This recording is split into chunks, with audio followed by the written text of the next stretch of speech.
ፒኤስጂ የአውሮፓ ቻምፒዮንስ ሊግ አሸናፊ ሆነ። ጤና ይስጥልን ተመልካቾቻችን፣ ከጄኔሬሽን ሚዲያም የሰዓቱን ስፖርታዊ መረጃዎች ይዘንላችሁ ቀርበናል። የጄኔሬሽን ሚዲያን ሰብስክራይብ፣ ላይክ እና ሼር በማድረግ ከእርሱ የሚጠበቀውን ኃላፊነት እየተወጡ አገልግሎቱን ያበረታቱ። ጤና ይስጥልን። ኢንተር ሚላን በፒኤስጂ ከጥቅም ውጭ የሆነበት የአውሮፓ መድረክ የፈረንሳይን ዋንጫ ጠራርጎ ወደ ካዝናው ያስገባው ፒኤስጂ በአውሮፓ መድረክ አግኝቶ የማያውቀውን የቻምፒዮንስ ሊግ ዋንጫን ወደ መደርደሪያው ለመጨመር ሲል እጅግ ከፍ ባለ የፕሬሲንግ ስታይል ኢንተር ሚላንን ከጨዋታ ውጭ አድርጎታል። ከዚህም በበለጠ ማስቆጠር የሚችሉበት አጋጣሚዎች እጅግ ብዙ ነበሩ። ከጠንቃቃው ተከላካይ ማርኪኒዩስ፣ ከነቃው አማካዩ ቪቲኒያ፣ በፈጣኖቹ ድዌ፣ ክቫራትስኬሊያ እና ደምበሌ ተመሩ።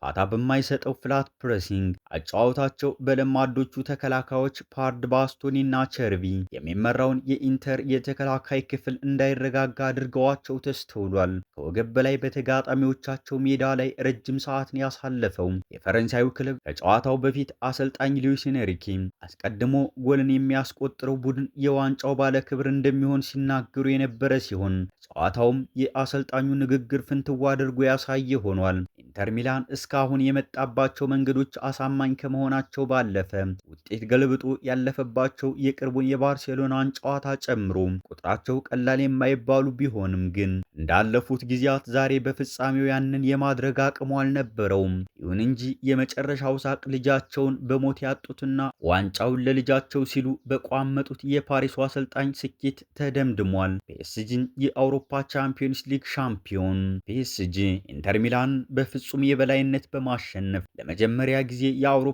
ቻምፒዮንስ ሊግ ቻምፒዮን ሆነ። በሙኒክ አሊያንዝ አሬና ስቴዲየም የተደረገውን የ2024-25 የአውሮፓ ቻምፒዮንስ ሊግ የፍጻሜ ጨዋታ ፒኤስጂ 5 ኢንተር ሚላን 0 በሆነ ሰፊ የግብ ልዩነት አሸንፏል። ግቦቹን ደግሞ አሽራፍ ሐኪሚ፣ ድዌ 2 ጎሎችን፣ ክቫራትስኬሊያ እና ማዩሉ አስቆጥረዋል። በስፔናዊው አሰልጣኝ ሉዊስ ኤንሪኬ የሚመራው ፒኤስጂ አስቀድሞ የሊግ 1 እና የኩፕ ዴ ፍራንስ ቻምፒዮን መሆኑን ተከትሎ የሶስትዮሽ ዋንጫን አሳክቷል። ሽቅርቅሯ ሚላኗ ለቀበጥ ባጣዋ ፓሪስ እጇን ሰጠች። የላፓራዚያኑ ወይን በሚላናውያኑ ገንቦ እንደ ጉድ ፈሰሰ። ኢንተርን ድምጥማጡን ያጠፋ ያጨዋወት ዘዬም፣ አስፈሪውን ኢንተር ማናቸው ያስባለ ያጨዋወት ቀመር፣ የፍጻሜ ጨዋታ ነው እንዴ በሚያስብል መልኩ የፔዥን ኃያልነት ያስመለከተ ጨዋታ።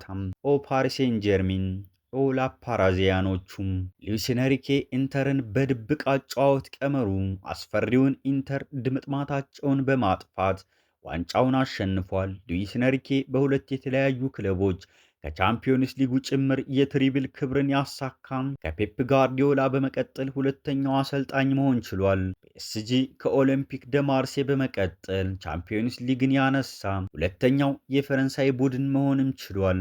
ፔዤ በታሪካቸው ለመጀመሪያ ጊዜ ኳድራፕል አሳክተዋል። ኢንተር ሚላን በቡድኑ ታሪክ ለተከታታይ ለሁለተኛ ጊዜ ለፍጻሜ ቢደርስም 2 ጊዜ ዋንጫውን በማጣት ሁለተኛ እንዲጨርስ ሆኗል። በማንቸስተር ሲቲ እና በፓሪስ ሴን ጀርሜን ታሪክ ራሱን በደጋገመበት ምሽት በሙኒክ ከተማ የፍጻሜ ጨዋታ 5 ጊዜ ተደርጎ 5ቱም ቡድኖች ለመጀመሪያ ጊዜ ያሸነፉ ናቸው። እነዚህም ኖቲንግሃም፣ ማርሴ፣ ዶርትሙንድ፣ ቼልሲ እና ፒኤስጂ። የቻምፒዮንስ ሊግ ፍጻሜ ሙኒክ ከተማ ከተካሄደ አሸናፊው ቡድን ለመጀመሪያ ጊዜ ነው ዋንጫውን የሚያሸንፈው።